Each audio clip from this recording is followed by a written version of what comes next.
భయభక్తులు కలిగి ఉంటే, చాలా మందికి భక్తి ఉంటుంది, భయం ఉండదు.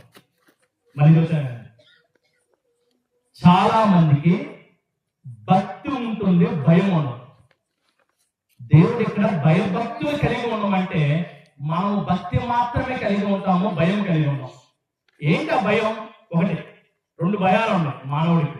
ఆ రెండు భయాల్లో ఒకటి భయం ఏంటంటే పాపం చేస్తే శిక్ష వచ్చింది, అందుకు భయపడతారు. పాపం చేస్తే శిక్ష వచ్చింది. సపోజ్ తాగుతాము, నేను డ్రింక్ తాగుతా, బాగా సారాయి తాగుతా ఉన్నాను, ఏమైంది? ఏమైందండి? ఏమైంది? ఏం చెప్పరా? హెల్త్ చిన్నపిల్లలు కూడా చెబుతున్నారు, మద్యపానం ఆరోగ్యానికి హానికరం అని చెబుతున్నారు. నేను తాగి తన ఆరోగ్యం ఏంటి? ఇంకా యాక్సిడెంట్ తయారైద్దా, చచ్చిపోతాం. అవునా కదా?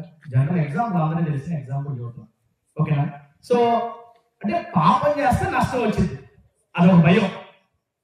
అసలుకి ఆ భయం కాదు దేవుడు కోరుకునేది. ఏ భయం తెలుసా? దేవుడు భయం ఏంటి తెలుసా?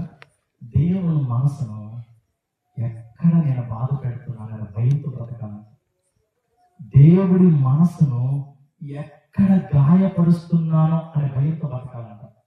దేవుడి మనసును ఎక్కడ దుఃఖపరుస్తున్నానో అనే భయంతో బతకాలంట. దేవుడి మనసును ఎక్కడ నేను తృణీకరించానో అనే భయంగా బ్రతకాలంట. దేవుడి మనసును ఎక్కడ అవమానపరిచానో అనే భయంతో బ్రతకాలంట. దేవుడి మనసును ఎక్కడ ఏ విషయంలో గాయపరిచానో అనే భయంతో బ్రతకాలంట. అర్థమవుతుందా? చాలా మంది పాపం చేయటం వల్ల వచ్చే నష్టాన్ని భరించలేని పరిస్థితిలో ఉంటారు. దాని అందరి భయం ఒకటి ఉంటుంది. అయితే ఆ భయం గురించి బైబిల్ బోధిస్తుంది. ఇంకో భయం ఏదో తెలుసా? దేవుని మనసును ఎక్కడ బాధ పెట్టానో, ఎన్నిసార్లు బాధ పెట్టుంటాం చెప్పండి, ఎన్నిసార్లు దుఃఖ పెట్టుంటాం చెప్పండి, ఎన్నిసార్లు ఆయన గాయాల్లో వేలు పెట్టుంటాం చెప్పండి. చాలాసార్లు.